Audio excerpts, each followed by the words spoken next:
그 월급에 잠이 와?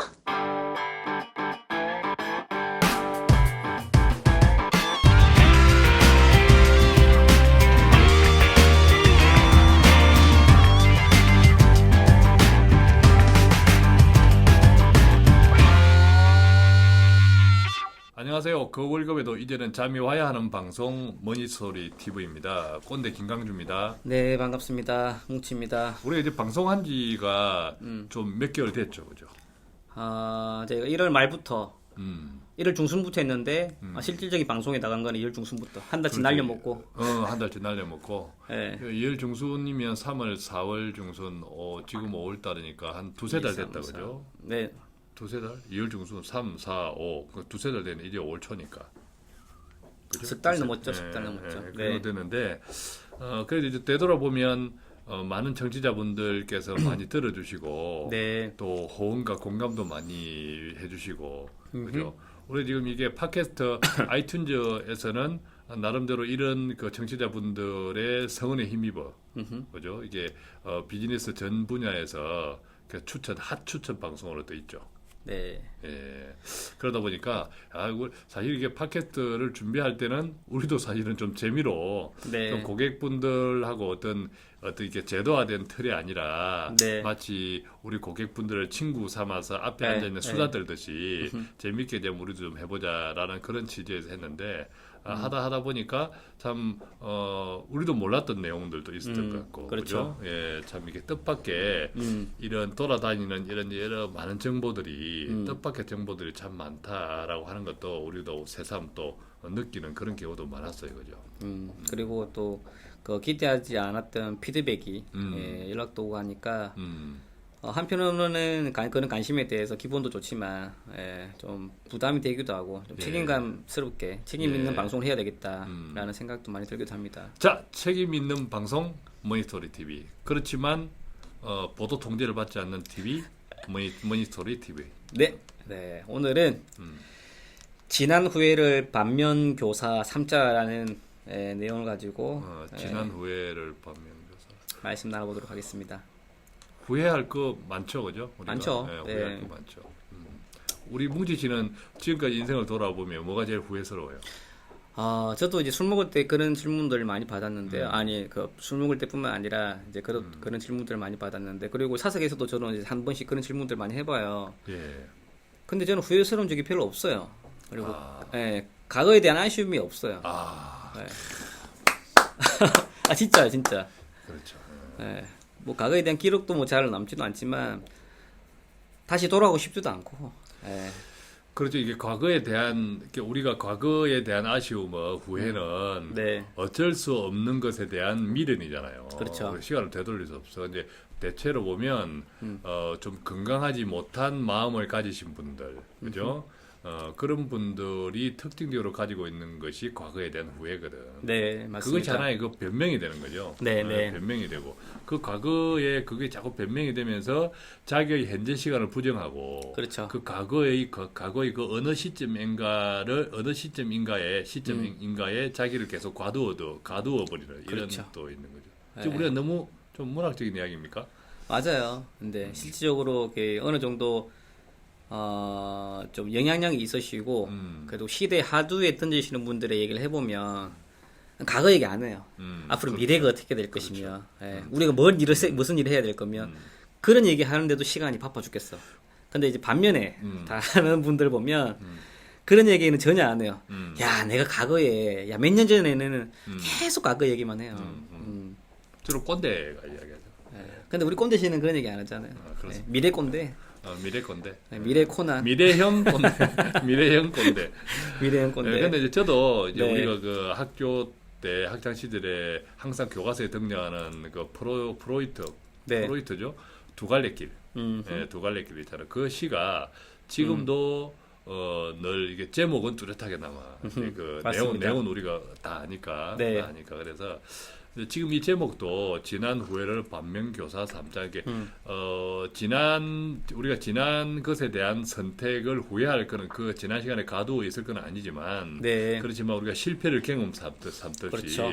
그런 것들을 앞으로 우리가 계획을 펼쳐 나가는데 분명히 좋은 재료가 되는 것은 틀림없는 맞습니다. 거죠.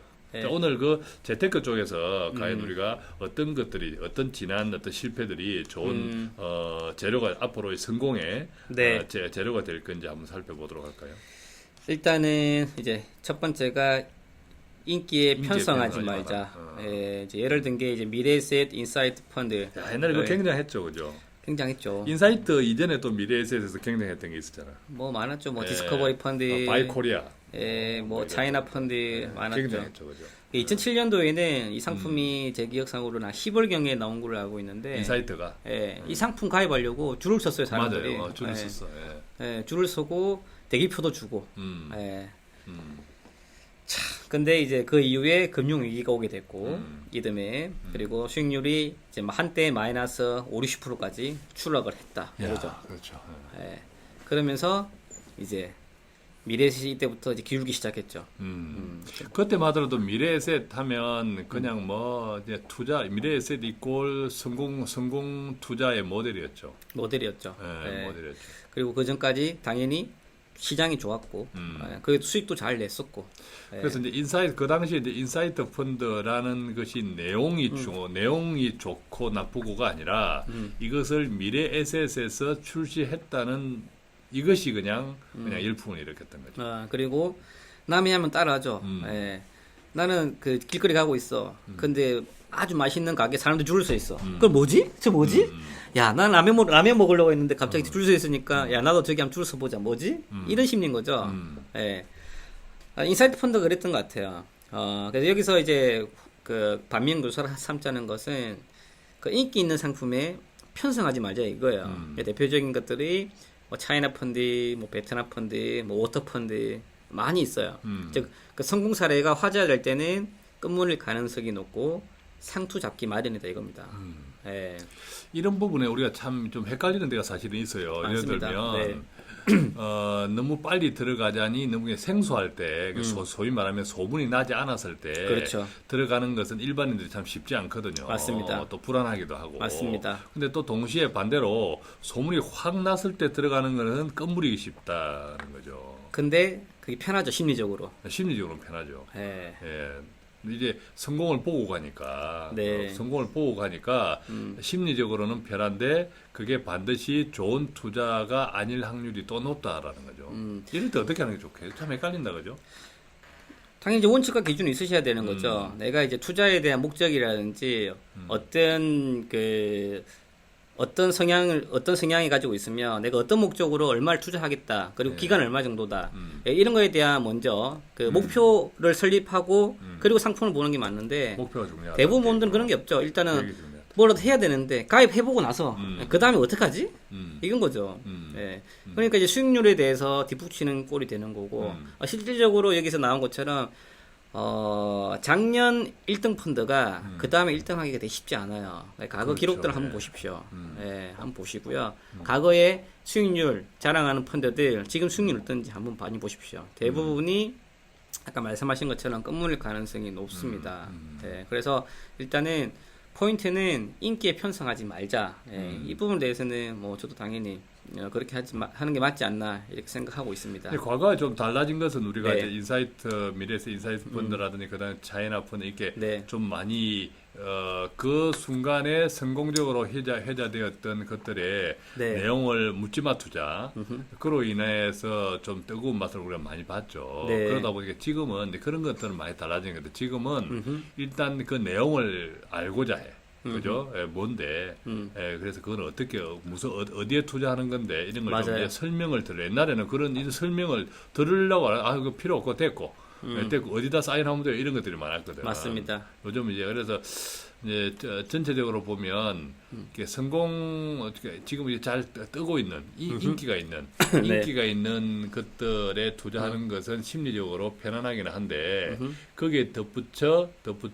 그 내용을 알고 가는 거죠. 그렇죠. 내용을 알면서 한 네. 번 더 체크를 하는 이것이 필요한 것 같아요. 네, 그래서 이제 어떻게 운용이 되는지 얘네들이 어디에 투자되고 있으며 그리고 뭐 주식과 채권 비중이 어떻게 되는지 주식을 투자한다면 어떤 날에 투자되고 있는지 과거에 그 최근 3년간의 기록은 어땠는지 이런 부분들에 대한 이제 관심이 필요한 거죠. 그래서 인기에 편성하는 게 아니라 그 실질적으로 그 상품이 어떻게 운영되고 있는지 그런 부분들에 대해서 자세하게 살펴볼 필요가 있습니다. 예를 들면 지금 이제 예를 들어 미국을 중심으로 하는 선진국 이런 펀드들, 이런 펀드들이 사실상 지난해 그 결과가 좋았잖아요. 상당히 좋았죠. 네, 지난해 결과가 좋았는데 그랬을 때 지난해 결과가 좋았는데 지금 시점에서 이거를 들어가는 것이 그러면 인기에 영합해서 건물에 들어가는 거 아니냐 이렇게도 한번 우리가 적용해 볼 수 있을 것 같아요. 맞습니다. 어떻습니까?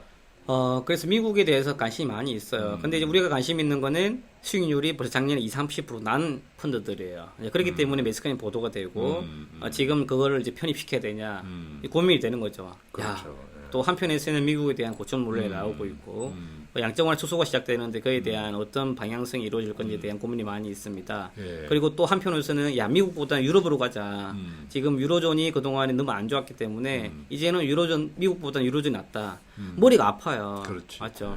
자, 근데 이제 그럴 경우에는 저 같은 경우는 우리가 어떤 특정 국가를 지정해서 그 향후에 어떻게 될지에 대한 판단하는 건 쉽지 않습니다.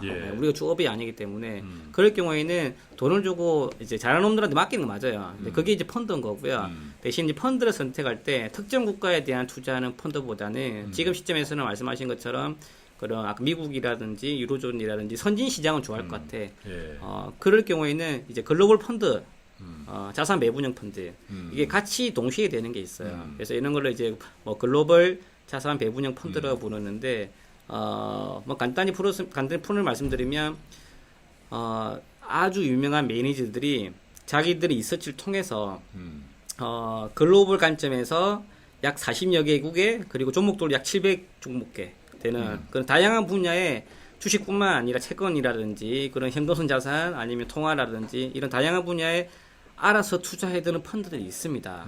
자, 그렇기 때문에 조금 이제 그런 시장에 대한 관심은 있지만 인기에 편성하는 것에 대해서 약간 고점 논란도 나오고 있는데 들어가기 쉽지 않으시다면 그런 것들을 알아서 편입시켜주고 관리해주는 그런 글로벌 자산 배분 펀드에 좀 넣는 게 그 말씀하신 그 리스크를 조금 줄일 수 있는 방법이지 않을까 이렇게 생각이 글로벌 됩니다. 자산 배분형 펀드가 사실은 이제 아까 우리가 이야기했던 미래에셋 인사이트도 일종의 그런 유형이었죠. 맞아요. 근데 결과적으로는 그것을 이제 들여다보니까 글로벌 자산 배분 형태인데 알고 보니까 거의 중국에 몰빵되다시피 있었던 그런 이제 문제가 있었던 거죠. 네네. 그래서 그 속을 좀 겉만 볼 것이 아니라 맞아요. 속도 좀 살펴봐야 되는데 그 속을 살피는데 일반인들이 쉽지가 않죠. 그럴 때는 또 이제 전문가 도움도 좀 필요하고. 그렇죠. 근데 인사이트 펀드 그때 욕을 먹었지만 그 이후에 회복 속도 되게 빨랐고요. 지금은 정리식 하신 분들은 수익률이 꽤 잘 났을 겁니다. 그리고 작년에도 수익이 좋았고 그 이후에 선진국 비중을 많이 늘리고 이제 조절을 잘해서 지금 현재로서는 수익이 괜찮아요. 근데 반대로 그렇게 아까 우리가 인기 영합하면 안 된다라는 것을 반대로 뒤집으면 지금 실패하고 있는 것들이 이제 시작하는 사람들한테는 찬스일 수 있다는 거죠. 그렇죠. 찬스일 수 있다는 거죠. 그래서 이제 전체적으로 아까 우리 문치 씨가 미국 시장, 뭐 또 유럽 시장 이런 선진국 시장을 잘 정리해 주셨지만.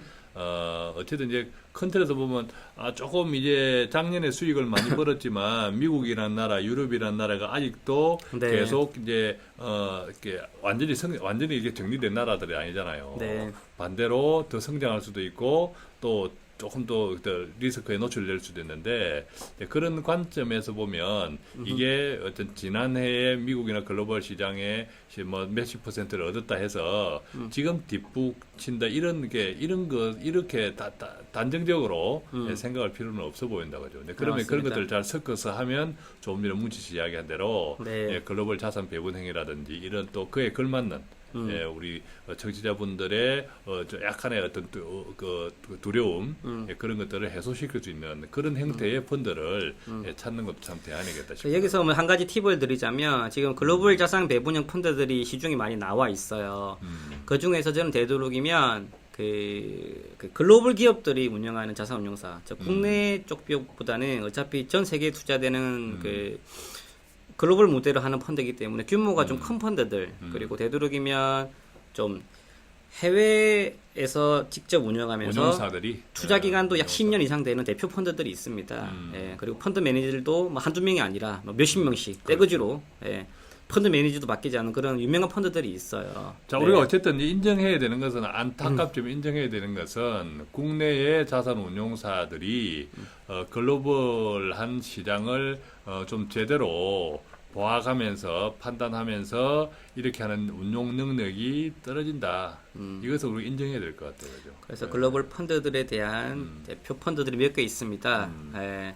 그래서 그런 펀드들 좀 관심 가졌으면 하고요. 그런 것들 다음에 또 우리가 한번 정리해서 네. 좀 시간을 가지도록 그렇게 해야겠다, 그죠? 예, 중간에 보니까 또 수익률 많이 전부는 아니다 해서 금융소득 종합과세가 4천만 원에서 2천만 원으로 낮아지면서 비과세 채권에 관심이 많이 있었다. 그 대표적인 사례가 이제 브라질 국채에 대해서 얘기를 하고 있습니다. 예. 예. 그런데 이제 미국에서 양적 완화 종료라는 언급이 나오면서 그 헤아라 가치가 급락하고 브라질 국채 투자했던 사람들이 뭐 가슴 앓이를 하고 있다라고 이런 얘기를 하고 있습니다. 자, 브라질 채권의 브라질 국채에 대해서는 네. 사실 이제 몇 년 전부터 그죠?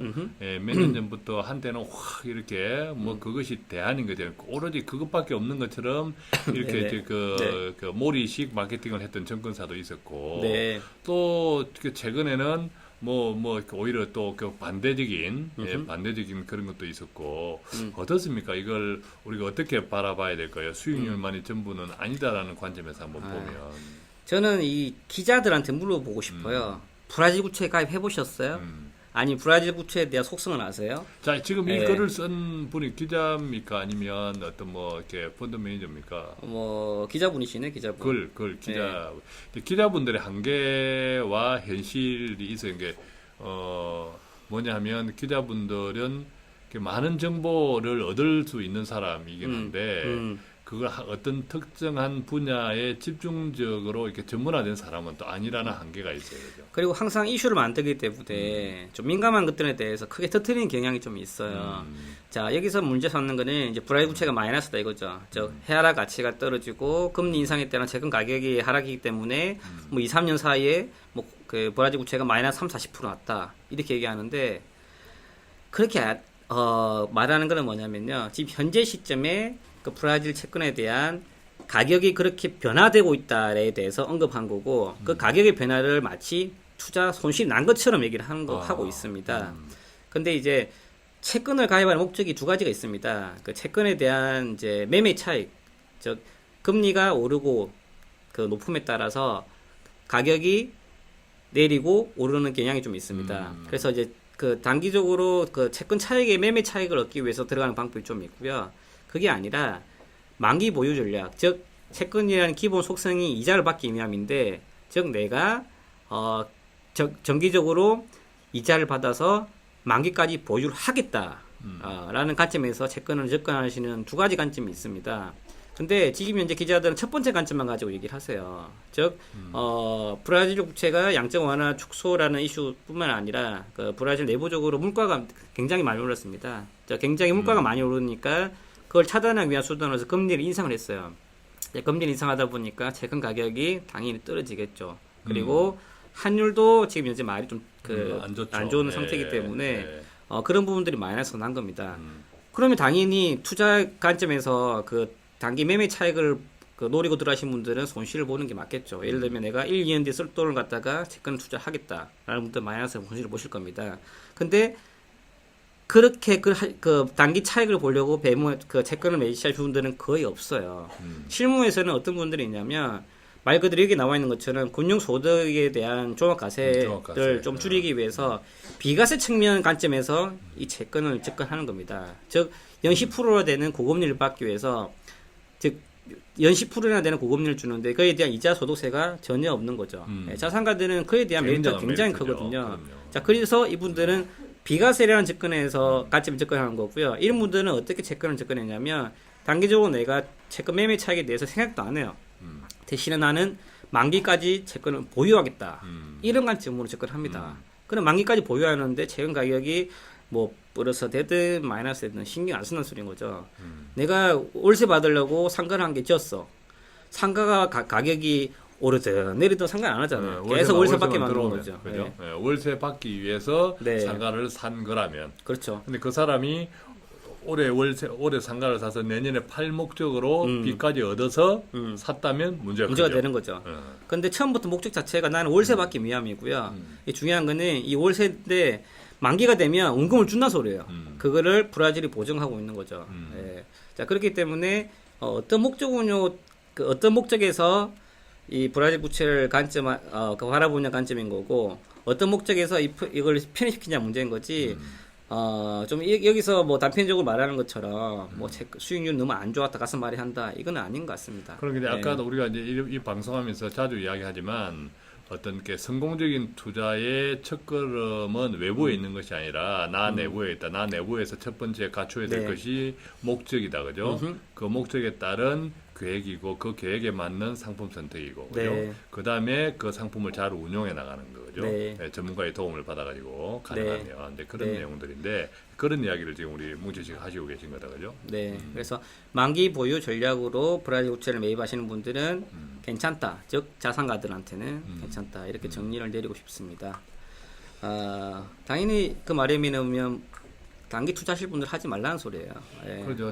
특히 단기 하는 사람들은 그 외국에 투자하는 것 자체가 리스크하죠, 사실은. 맞습니다. 외국에 투자하는 것 자체가 환율 리스크도 있고요. 네. 또 외국에 대해서 우리가 뉴스로만 접하지 우리가 느낌을 못 가지잖아요. 살고 있지 못하기 때문에. 그런 것들. 그래서 단기 투자는 외국은 참 좀 피해야 된다, 그죠?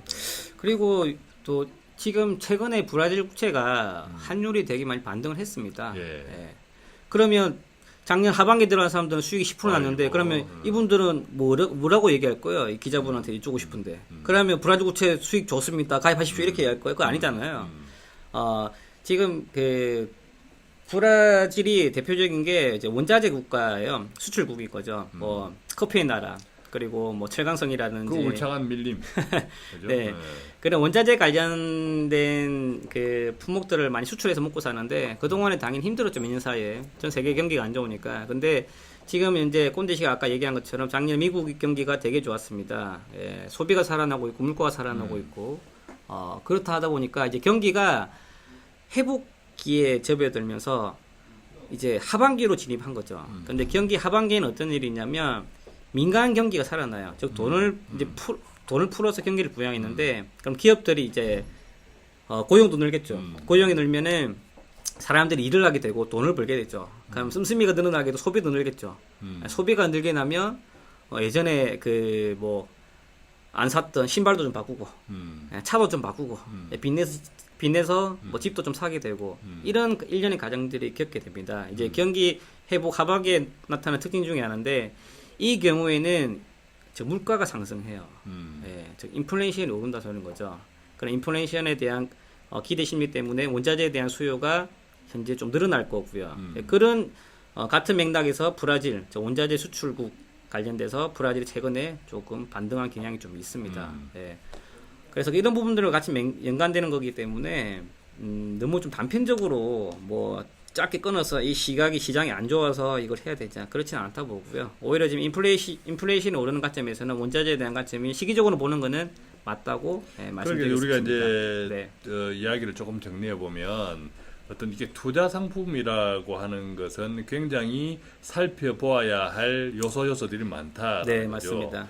특히 이제 거기에다가 외국 상품 같은 경우에는 환 리스크라든지 이런 것까지 포함해서 또 더 살펴보기 판단을 할 때 살펴보아야 참고해야 될 요소들이 많다는 거죠.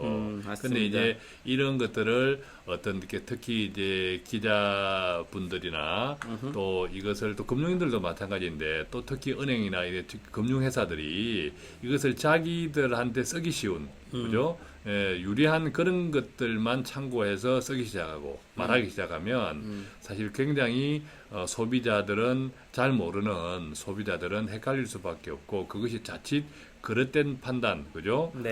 어떻게 미리 설정된 그런 쪽으로 몰려가기 쉬운 거죠. 알겠습니다. 자, 참고직원의 친절한 이유, 저건 또 뭐예요? 저걸 또 참고직원의 친절을 해야 되는데, 저건 또 왜 반면교사로 삼작을 했죠? 뭐 동양증권 회사채 얘기 나오네요. 원금 보장이 되지 않는 상품을 원금 보장되는 것처럼 예적금처럼 팔았다. 이런 내용도 좀 있고요. 자, 이게 이제 우리가 또 금융상품이 아니더라도 이제 요즘 애들 키우는 부모들은 그러잖아요. 어른들이 친절하게 뭘 사준다 이러면 일단 어떤 도망가라. 그죠? 예.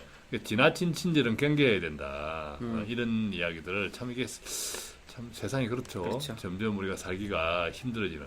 여기 나와 있네요. 정권과 친구, 친한 이웃, 금융기관 직원, 경제 전문가. 야, 우리도 해당되겠다. 이런 분들의 항상 의심버린 눈으로 봐야 한다. 야, 우리가 하는 얘기를 이쪽에 하고 있네요. 예. 맞아요. 네, 저도 이제 이쪽에서 같은 계통이 있지만 맞습니다.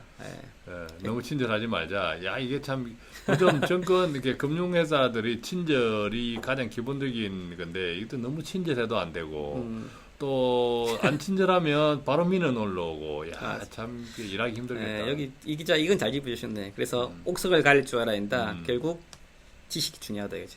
저희가 항상 강요하잖아요. 이 방송의 목적도 좀 뭐라도 알아야 된다고. 그렇죠, 알아야 된다고. 알아야 안 당한다고. 알아야.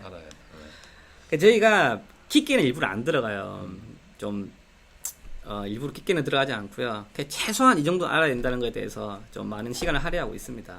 예. 사실 우리가 깊게 들어간다고 하면 가능하면 그거는 개별적인 내용, 개별화된 속에서는 깊게 들어가야 돼요. 개별화된, 네, 그죠? 맞습니다. 예, 개별화된 예를 들면 우리 정치자분들의 어떤 개인 재무 상담을 한다. 이때는 조금 좀 깊이 들어가야죠. 그분의 환경, 또 그분의 목표 이런 등등 다 이렇게 깊이 들어가야 되는데 이게 이렇게 이제 방송을 할 때는 깊게 들어가면 관계 없는 사람들이 훨씬 많아지죠. 맞습니다. 네, 그런 또 한계가 있습니다. 그죠? 알겠습니다.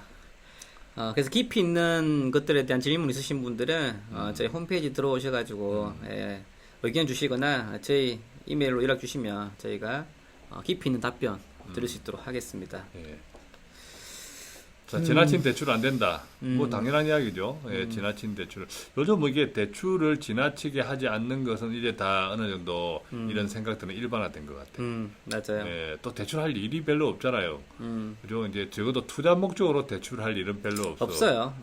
안타깝게도 생활 자금이 부족해서 대출이 필요한 분들은 또한 반대로 동시에 늘어나는 이런 안타까운 것이 있지만 어쨌든 투자 목적으로 뭐 소위 이게 지렛대 원리, 그죠? 지렛대 효과 옛날에 막 그랬었는데 그런 것들은 많이 없는 것 같아요. 지렛대라고 하는 것은 그 어떻게 바위돌을 우리가 경상도 표현으로 공군다 그러는데, 그죠? 예, 뭐 지렛대를 쓸 일이 없어. 쓸 일이 없어. 그리고 지금 우리가 가계부채가 얼마입니까? 지금 뭐 이미 1,000조를 넘었지 않습니까? 맞습니다. 근데 지나친 대출 받아가지고 이렇게 지금 뭐 경배 넘어가고 이러신 분들은 아까 뭐 꼰대씨 말씀하신 것처럼 그 투자의 관점에서 무리하게 하신 분들이 맞아요. 근데 지금은 그런 사람들은 이제 없어요. 그래서 하신 분들은 어차피 부동산 시장을 다 떠났고 대부분은 지금 부동산 시장에 참여하시려는 분들은 말 그대로 실수요자들이 많습니다. 근데 이제 오히려 저는 실수요자들 관점에서 본다면은 저는 대출을 할 수 있는 만큼 받으라 얘기해요. 왜냐하면 지금 이제 정부가 혜택을 주는 거거든요. 저금리고. 근데 어차피 그 사람들도 자기 신용도라든지 재무 상태 다 보고 한도를 주기 때문에요. 무턱대고 주진 않을 거예요. 그 말의 의미는 뭐냐면 받을 수 있는 만큼 이렇게 된다면은 서민들은 최대한 받는 게 맞아요. 나라가 보증해 주는 거잖아요. 네. 그래서 서민들은 대출 받을 수 있는 만큼 받아봐라 이거예요. 제가 말씀드리고 싶은 거는. 근데 거기다가 이제 덧붙이면 반드시 이제 대출을 받았다는 건 빚을 안고 가는 것이기 때문에 그렇죠. 특히 자기 소득의 어떤 이렇게 장래성을 단단히 체크해봐야 돼요. 보수적으로. 그러다 이제 중간에 만약에 상환할 돈이 자금이 부족해지면 소득이 감소하거나 끊기거나 해가지고 그때 뭔가 그 집을 팔려고 하면 또 아무리 소형이라도 어찌 될지 알 수가 없거든. 그런 것들은 잘 좀 따져봐야 될 것 같아요. 이거죠. 내가 2천만 원이 있어. 근데 2천만 원을 그 대출 받을 수도 있는 입장이에요. 근데 그 금리가 1, 2%짜리다.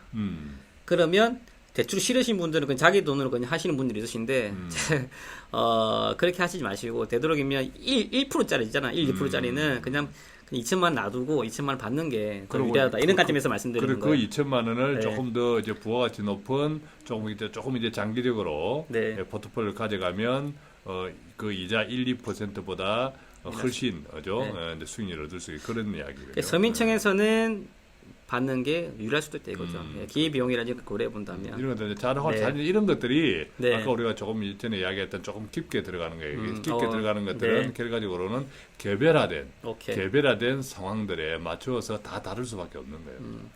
그리고 또 이런 얘기 나옵니다. 여기서 보면 내가 가입하려는 상품이 어떤 상품인지 수익률 계산 어떻게 되는지 모르면 판매 직원한테 물어봐라 이렇게 얘기가 나오거든요. 네. 이 부분에 대해서 어떤 생각이 있으세요, 권도 씨는? 그 판매 직원들이 판매하기에 바빠요, 일단. 맞아요. 그죠? 네, 판매하기에 바쁘죠. 왜 바쁠까요, 근데? 판매를 해야 월급이 나오고, 그죠? 실적이 잡히고, 네, 실적이 잡히고, 인사 고가 영향을 미치고, 이제 판매하기에 바쁘고. 판매하기에 바쁜 사람들의 특징은 첫째, 판매할 물건이 뭔지 잘 모르고 파는 경우가 더 많다라는 거죠. 반대로 한번 이런 질문을 해보십시오. 뭐 이 상품에 대해 물어보지 말고요. 당신도 하고 있어요? 이게 더 정확한 질문인 것 같아요. 네. 주로 이제 금융기관에서 안타까운 이야기지만 어떤 상품을 판다 보통 이제 은행이나 이런 데 들어가면 증권회사 이런 데 들어가면 막 현수막 걸어놨잖아요. 배너 붙여놓고 막 이래가지고 보통 그 상품은 그 상품이 좋아서라기보다는 그 상품을 팔아야 은행이나 금융기관에서 돈이 되기 때문인 경우가 사실 맞죠. 맞죠. 네, 현실이죠. 그게. 네. 네, 현실. 그래서 어떤 금융인들은 어떤 직원들은 회사가 파라고 하는 게 그것을 의도적으로 안 파는 직원도 있어요. 참 드물지만. 네, 그래서 나중에 잘리죠. 근데 그걸 못 파는 사람이 있어. 네. 왜? 대부분 회사가 미는 상품은 소비자에게 좋지 않은 경우가 많거든요. 그걸 알거든. 그러니까 그 창고에 있는 직원은 판매 직원은 위에서 팔아라 하는 것들을 그냥 앵무새처럼 판매하기 위해서 좋은 말들만 마치 홈쇼핑처럼 하는 경우가 많다라는 거죠. 그리고 창고에 앉는 사람들이 전문가들도 많이 있지만 생각보다 비전문가들도 많이 있어요. 왜냐하면 그에 대해서 그 상품에 대한 정확한 이해라든지 시장에 대한 이해라든지 그런 것들을 공부할 수 있는 시간 자체가 생각보다 많이 작습니다. 그렇게 하다 보니까 자기 스스로도 그에 대한 그 좀 깊이 있는 이해가 부족한 경우가 생각보다 많이 있다. 예, 그래서 자리에 앉았다고 다 전문가는 아니다라고 그렇죠. 우리가 실제 이제 오해하는 경우 그런 네. 게 은행에 다니면 금융인이다. 아니 금융인 아니에요. 네. 그죠? 네, 은행에 다니는 사람들이 다 금융인인데 금융인 아니다라는 거죠. 잘 몰라요. 네. 그래서 일단은 팁을 드리자면 당신도 하고 있어요? 이런 거 해보니까 어때요? 네, 그러는 게 좀 더 객관적인 질문을 답변을 받을 수 있는 방법. 반대로 이런 질문도 좋아요. 이런 질문도 어떤 질문이냐면 주로 이제 판매 직원들은 좋은 이야기만 하잖아요. 그 상품에 그렇죠. 대해서. 네. 그럼 이제 반대로 이런 질문을 하는 거야. 그런데 당신 생각에 이 상품이 나쁜 것은 나쁘다고 생각하는 것은 어떤 게 있어요? 그렇죠. 라고 물어보는 것도 아주 좋아요. 그렇죠. 대부분 대답 못해요. 네. 지도 안 하고 있거든요. 네. 왜냐하면 좋은 이야기만 이제 네. 왜냐하면 아침에 교육할 거거든요. 이 상품의 셀링 포인트는 뭐다? 1번, 2번, 3번 이걸 가지고 주입식을 시키기 때문에 당연히 안 좋은 점에 대해서는 그렇죠. 많이 모르죠. 자, 오늘 우리가 지난 후회를 반면교사 삼자 이런 주제로 이런 제목으로 좀 이게 기자가 쓴 내용을 가지고 좀 이렇게 나눠봤습니다. 자, 이렇게 맞는 내용도 있고. 또 기자라는 한계 때문에 좀 이렇게 제대로 잘 모르는 부분도 있는 것 같아요, 그죠? 네. 어쨌든 우리도 이걸 한번 같이 다루어 보면서 조금 이렇게 여러 가지 측면에서 좀 정리해 볼 수 있는 우리 청취자분들과 함께 기회가 된 것 같습니다. 네. 뭐 방송에서 말씀드렸지만 깊이 있는 질문들은 따로 연락 주시고요. 아무쪼록 조금이라도 많은 도움 드릴 수 있는 방송 열심히 노력하도록 하겠습니다. 말이 안 나온다 마지막에. 저 지난번에 우리 그 방송하면서 책 이벤트 또 올려주신 분도 있죠. 감사드립니다. 그분께는 또 우리가 따로 연락을 드려서 또 보내드리려면 주소도 알아야 되고요, 그죠? 연락 드려서 또 우리가 그걸 생각 못한 거야 이게. 댓글 달면 그냥 우리는 준다고 얘기했지 어떻게 주는 방법에 생각 안 해본 거죠, 우리는. 맞죠? 그렇죠. 뭐 근데 도망가지 않는 방송 머니소리 TV 언제든 그냥 검색어에 머니소리 티면 꼰대 뭉치 다 나오고요. 꼰대 이런 김강주 치면 다 나오고 하니까 이게 뭐 전혀 그런 그 염려 마시고 끝까지 추적해서 반드시 드리는 방송. 머니소리. 자, 오늘 여기까지 하겠습니다. 네, 수고 많으셨습니다. 수고했습니다.